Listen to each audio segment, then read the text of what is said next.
विधानसभा निवडणुकीत निवडून येण्याची क्षमता असलेल्या 3 उमेदवारांचे नाव कार्यकर्त्यांना बंद पाकिटात पक्ष निरीक्षक यांच्याकडे द्यायचे आहेत. गोपनीय पद्धतीने होणाऱ्या या मतदानामुळे क्रियाशील कार्यकर्त्यांचं महत्त्व वाढलं आहे. परंतु पक्षासाठी अहोरात्र झटणाऱ्या कार्यकर्त्यांचं या प्रक्रियेत नावच नसल्याने चांदवड तालुक्यातील कार्यकर्त्यांनी चांगलाच घोळ घातला. चांदवड शहराची मतदान संख्या जवळपास 19,000वर असताना शहराला एकही प्रतिनिधी न दिल्याने भाजपा चांदवड शहराध्यक्ष चांगलेच आक्रमक झाले. शिवाय काही पदाधिकाऱ्यांनी तर ही यादी मॅनेज आहे का असा थेट प्रश्न केल्याने ही प्रक्रिया राबवणाऱ्यांसमोर कार्यकर्त्यांची चांगलीच धुसफूस झाली. दरम्यान या प्रक्रियेशेजारीच महाराष्ट्र शासनाचे बांधकाम कारागिरांसाठी भांडेवाटप कार्यक्रम सुरू होता. सरकारी विश्रामगृह येथे तालुक्यातून कमीत कमी 250 ते 300 लोक यावेळी उपस्थित होते. तिथे पत्रकारांची गर्दी दिसताच भाजपा तालुका अध्यक्षांनी पक्ष निरीक्षकांना सांगून पत्रकारांना हकला अशी उद्धट भाषा वापरली. मात्र पत्रकार त्यांची बातमी घेण्यासाठी आले नव्हते, तर ते केदारनाथ आहेर यांनी महारोजगार मेळाव्याचे आयोजन केले होते. त्या संदर्भात बातमी घेण्यासाठी प्रशांत ठाकरेंकडे आले होते. एकीकडे सरकारी विश्रामगृहात शासनाची कल्याणकारी योजना राबवत असताना दुसरीकडे पत्रकारांना अशा प्रकारे वागणूक दिल्यामुळे भाजपा पक्षातीलच काही कार्यकर्त्यांनी ही भाषा बरोबर नसल्याचं सांगताच त्यांनी नरमाईची भूमिका घेतली. परंतु एका बाजूला आमदार राहुल आहेर तिसऱ्यांदा विजयाची तयारी करत असताना तालुका अध्यक्ष मात्र आतापासूनच उर्मट भाषा करायला लागल्याने सामान्य माणसांची इथे काय इज्जत राहील याचा अंदाज स्पष्ट झालाय. आपल्या कामांच्या धडाक्याने आणि शांत संयमी स्वभावाने आमदार राहुल आहेर चांदवड तालुक्यात लोकप्रिय असताना तालुका अध्यक्षपदाची सलग दुसऱ्यांदा संधी मिळालेल्या पदाधिकाऱ्यांच्या डोक्यात हवा गेली आहे, जी वेळीच काढणं आवश्यक आहे.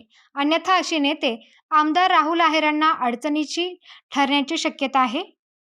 याबाबत आमचे उत्तर महाराष्ट्र न्यूज नेटवर्कचे प्रतिनिधी धनंजय पाटील यांनी भाजपा शहराध्यक्ष प्रशांत ठाकरे यांच्याशी साधलेला संवाद पाहूयात. चांदवड शहरातील विश्रामगृह जे आहे त्या ठिकाणी तुमचा कालचा भांडे वाटपाचा जो कार्यक्रम होता, त्या कार्यक्रमा चालू असताना तुमची जी काही मीटिंग चालली होती त्या मीटिंगमध्ये काही जरा आवाज गर्दगोळ चालला होता. काय संदर्भात चालला होता, काय सांगा?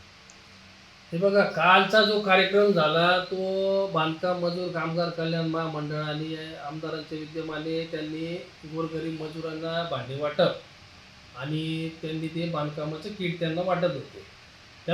त्याच वेळेला आमच्या भारतीय जनता पार्टीने पक्ष निरीक्षक यांना पाठवलेलं होतं. पक्ष निरीक्षक आदरणीय सन्माननीय आमदार नेवाशाचे माननीय भाऊसाहेबजी मुरकुटे साहेब, जिल्हाध्यक्ष आदरणीय शंकररावजी वाघ, महामंत्री आनंदजी शिंदे, त्याचप्रमाणे युवा मोर्चाचे माजी अध्यक्ष सचिनजी दाराडे यांच्या उपस्थितीमध्ये पक्षीय प्रोटोकॉल असतो.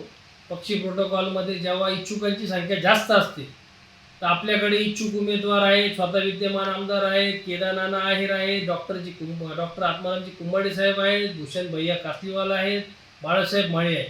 या सगळ्यांचे काल तिथं त्यांनी कार्यकर्ते ऑलरेडी कार्यक्रमासाठी सगळे आलेलेच होते. परंतु तिथे गेल्यानंतर आम्हाला असं निदर्शनास आलं का प्रदेशावरून जी यादी आलेली म्हणजे भारतीय जनता पार्टीचे सक्रिय सदस्य असतील, पदाधिकारी असतील, यांना तिथे मतदान करण्याचा अधिकार त्यांनी सांगितलं होतं.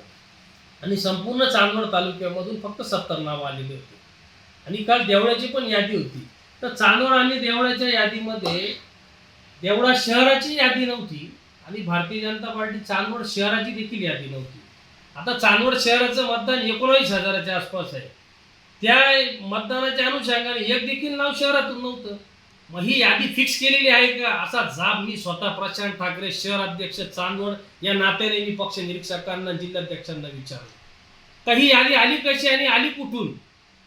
माझ्या पूर्वी डॉक्टर कुंभाडे साहेबांनी देखील हे ॲलिगेशन केलं का ही यादी ही फिक्स केलेली आहे का. हे 70 लोक म्हणजे हे कोण, हे भारतीय जनता पार्टीत कधी आले, कुठून आले आम्हाला माहीत नाही. आणि ही यादी खरोखर फिक्स होती असं आम्हाला वाटलं. आणि हे सगळे लाभार्थी कॉन्ट्रॅक्टर आहेत का असा सवाल आम्ही तिथं केलेला आहे.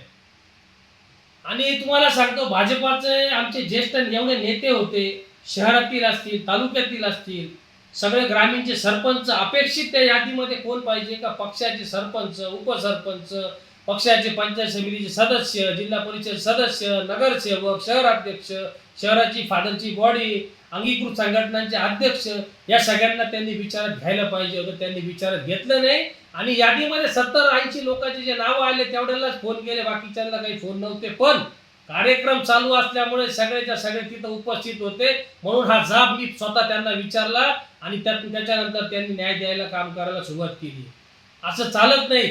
प्रत्येकाला लोकशाहीने अधिकार दिलेला आहे. मग तो लोकशाहीच्या अधिकाराने पक्षांतर्गत जरी असेल तर हा वाद मी काही चव्हाट्यावर आणू इच्छित नाही. पण तुम्ही असं करू नका. ज्यांनी भारतीय जनता पार्टीसाठी हाडाची काढत केली, अन्यथा लोकसभेसारखे निकाल यायला उशीर लागणार नाही. कार्यकर्त्याचा मान सन्मान तुम्ही जर करत नसाल तर ही गोष्ट चांगली नाही, असा जाब मी त्यांना विचारला. आणि उत्तर महाराष्ट्र न्यूज नेटवर्कसाठी प्रतिनिधी धनंजय पाटील, चांदवड.